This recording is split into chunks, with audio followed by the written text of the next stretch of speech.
road there again. I'm just continuing my drive here around West Carrollton. Driving around one of these here neighborhoods by the riverside.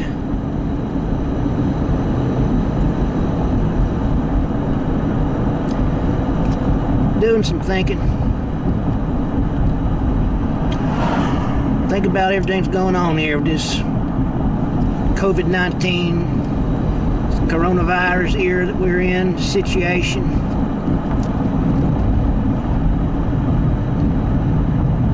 Hell, I mean, I can be kind of a hermit anyway.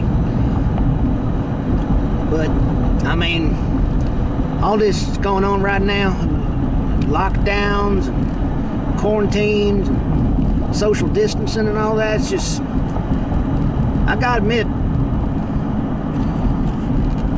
it's got me a little freaked out.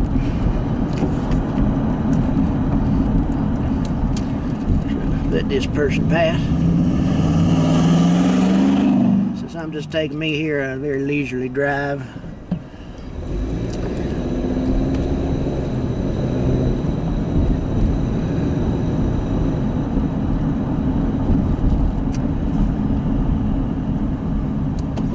So anyways, no, just, I'll tell you, I don't know where this is going. That's part of the worry. I'm hoping, I'm praying 2 weeks from now there ain't gonna be a big major spike in cases and of course deaths. I'm hoping it's gonna be real minimal, especially around here in the Ohio land, but everywhere of course in this whole special country, God bless her. I want the best for everybody.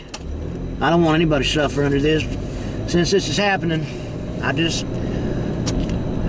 wish it weren't happening at all, but I know we got to do our part. We got to do everything we can, make sure this thing don't spread.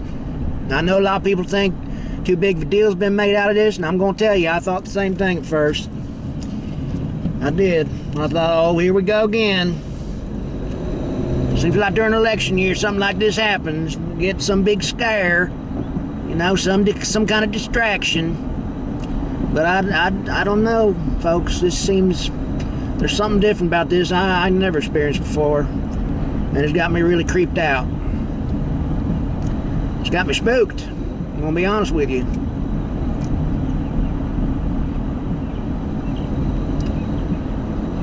Just so you know, right now I'm still driving around West Carrollton. Heading toward what's considered to be downtown West Carrollton. Yeah, yes sir, downtown. West Carrollton does have its own downtown. It sure does. This is really considered West Carrollton City. Now there's a lot of other areas, West Carrollton schools, that they're not West Carrollton City. This is especially, specifically West Carrollton City. So we're driving to pretty old part West Carrollton here, by the junior high, or middle school. Yeah, I'm giving away my age there. West Carrollton Middle School's right down the street, right down the road. This is Burns Avenue. Right now we're on East Peace Avenue. But going back to this coronavirus thing, it does have me really worried, I gotta admit. I think in the end, we're gonna be better off after this. I'm not trying to sound like some naive optimist, but it's just, this country works that way. We go through this kind of stuff, we don't like it. It gets in the way, it interferes with our everyday activities and our comfort zones. When something happens, it's like, well, boy, I hate to be dealing with this, but we're dealing with it. We got to deal with it, but then after it's in it, the last thing I experienced like this was 9/11. Now, I remember when that happened. I remember how severe that was, how it affected me, how it impacted everybody. Everybody was just totally rocked. Their whole world was rocked. But we were better off from it in a lot of different ways. We come together as Americans, we get beyond it, and we're stronger afterwards. That's the history of this country, pretty much. And it's hard to do, because we don't want to get out of what makes us comfortable. That's part of what it is being American, you know. We like our lives here, we like our sports, we like watching football and baseball, having our cookouts, being with our families. But boy, when you push us, we're gonna fight. We'd rather just have things going smoothly, but sometimes they don't. This is one of those times when they don't. I wish it weren't that way, but it is. But I gotta tell you, even as worrisome as this can be, I think about some of my relatives and what they've been through. Especially my relatives, my grandparents from World War II era. Part of the greatest generation. I do not mind classifying them in that way at all. As far as I'm concerned, that is the greatest generation. Very different generation. My grandparents on both sides, very different people, had very different lives, didn't have the kind of comfort zones we have now.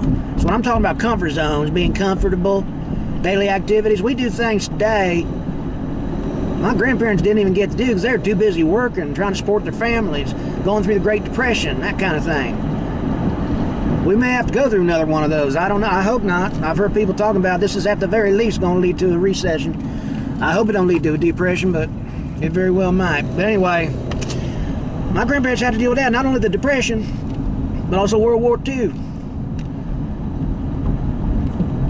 I'm quite sure the last thing my grandpappy wanted to do was go off another country across the world and fight the Nazis. But that's exactly what he did. I know he didn't want to leave his beloved wife and his baby girl behind. But he had to do that. He had to go off fighting this war. He didn't want to do that. He wanted to stay home, be with his wife, be with his baby, and live life. As uncomfortable as it might have been in various ways back at that time. There's nothing like going to a war. He didn't want to do that, but he did. He served, and he came back with the Bronze Star for heroic combat, heroic conduct. Sometimes we just got to deal with things because things just happen because of nature in this case, or because we're attacked. I know people were quite prepared to just go along with their lives before Pearl Harbor was attacked, before we got in that war with Germany and Japan, but damn it, sometimes that's what we got to do. I'm going to tell you something. If boredom is the only thing that I'm having to deal with right now, I got it pretty damn easy. I hear a lot of people bitching about it. I'm bored. Okay, well, you know, at least you're not off fighting somewhere and watching your friend's head get blown off. I know this... don't get me wrong, I don't like it.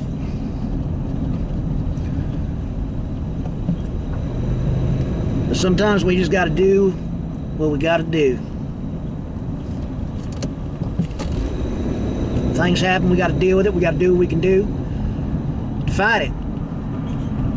And it seems to me that's what's going on right now. I'm hoping here in Ohio it's not going to be a kind of thing where there's these lockdowns.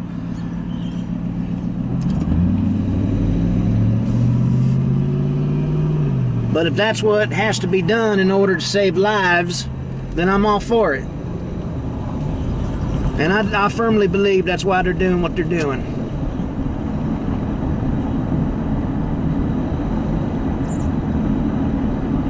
And I know people are losing their jobs over this. I know. I get it. But if we're talking about that, or having all kinds of people getting wiped out because of this virus, there's some losses that have to occur.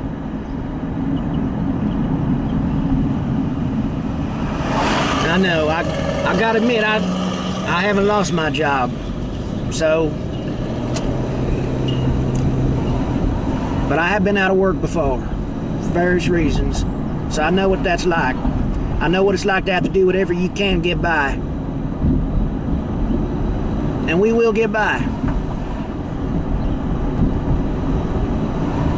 Once it's done, and it will be, this is going to be probably going to be a rough 2 or 3 months. Hopefully not that long. I pray that it don't last any more than 2 weeks. I'd like it, like I said, if it weren't even happening at all. But it is. Now we just have to ask, okay, now what's going to happen? We're going to have an upward slope, and then we're going to have a downward slope. And I just hope that downward slope gets here real fast. That's what we want to happen.